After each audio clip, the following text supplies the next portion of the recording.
اعوذ باللہ من الشیطان الرجیم، بسم اللہ الرحمن الرحیم، السلام علیکم ورحمۃ اللہ وبرکاتہ۔ عزیز طلبہ،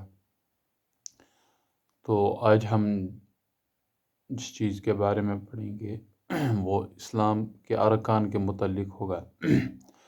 پہلی بات آپ کو یاد رکھنی چاہیے کہ اسلام کے جتنے بھی ارکان ہیں، اگر ان ارکانوں میں سے کسی بھی ایک ارکان کا ایک انسان انکار کرتا ہے تو اس کا ایمان باقی نہیں رہتا ہے۔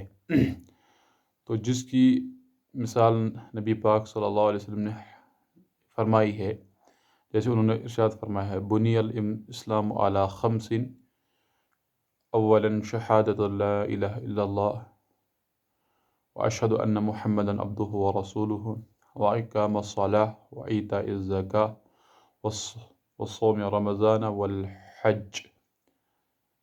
تو نبی پاک صلی اللہ علیہ وسلم نے فرمایا کہ 5 چیزوں کی بنیاد اسلام پر ہے، 5 چیز اسلام کے 5 ارکان ہیں۔ ان میں سے سب سے پہلی چیز جو ہے وہ ہمیں ایمان لانا ہے اللہ پر اور اللہ کے رسول صلی اللہ علیہ وسلم پر، اس کو ایمان کی شہادت بھی کہتے ہیں۔ دوسرا ہے نماز قائم کرنا، یہ دوسرا رکن ہے اسلام کا۔ تیسرا ہے زکوٰۃ ادا کرنا، چوتھا ہے روزے رکھنا، اور پانچواں حج کرنا۔ چونکہ نبی پاک صلی اللہ علیہ وسلم نے اس کی مثال اس طرح سے دی ہے کہ کہتے ہیں کہ جس طرح ایک عمارت ہوتی ہے، ایک بلڈنگ ہوتی ہے، تو اس کو مضبوط کرنے کے لیے اس کے لیے پلرز بنائے جاتے ہیں، ٹھیک؟ تو یہ اسی طرح یہ اسلام کے 5 بنیادی ارکان ہیں، یہ پلرز کے مانند ہے۔ اسلام کے 5 پلرز ہیں، 5 پلرز آف اسلام میں اس کو کہیں گے ہم، ٹھیک؟ اگر ان میں سے ایک بھی کمزور ہو، اگر ہم دیکھتے ہیں ایک عمارت میں اگر ایک بھی پلر کمزور ہو تو عمارت اپنے صحیح ڈھانچے میں نہیں رہتی ہے، وہ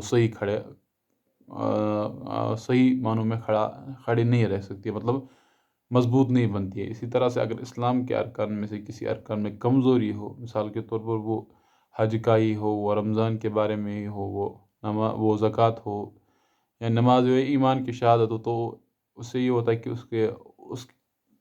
اس کے ارکان میں کمزوری ہونے کی وجہ سے اس کا ایمان بھی ٹھیک نہیں رہتا ہے، تو اس کے آپ میں بھی کمزوری آ جاتی ہے۔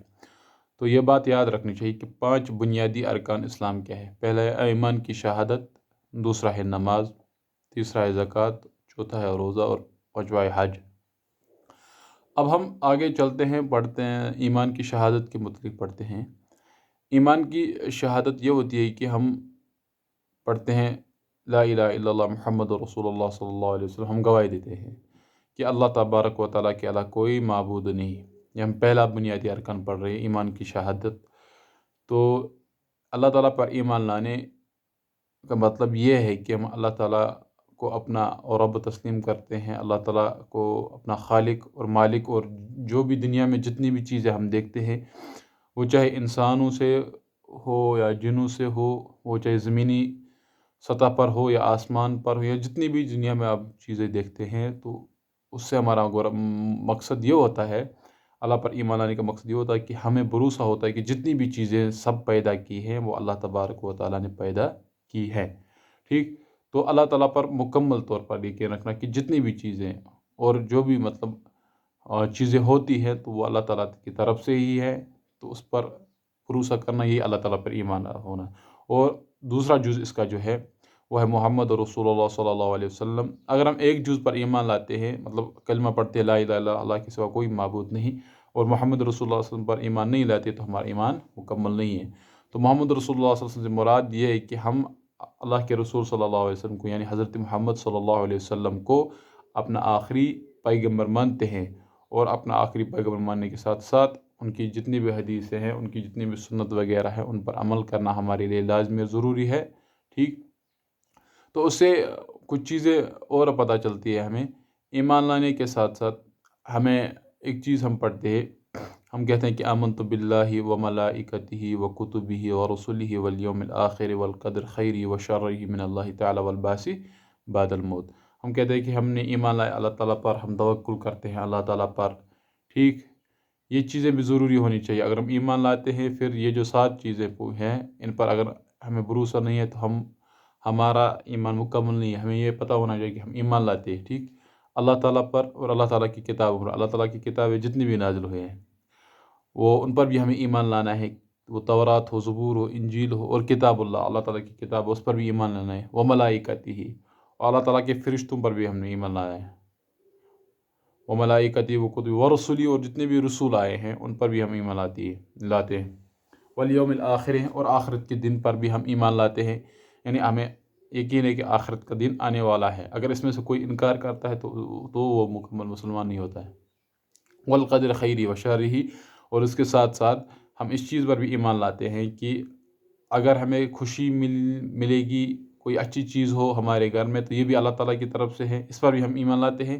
اگر ہمیں کوئی مصیبت میں مبتلا ہو یا کوئی غم ہو یا رنج ہو یہ بھی اللہ تعالیٰ کی طرف سے ہی ہے، اس پر بھی ہمیں ایمان لانا ہے. اگر ہم باقی سب چیزوں پر ایمان لائیں گے، خوشی کے وقت اس چیز کا اظہار کریں گے مگر مصیبت کے وقت نہیں تو یہ بھی مکمل نہیں ہوگا ٹھیک.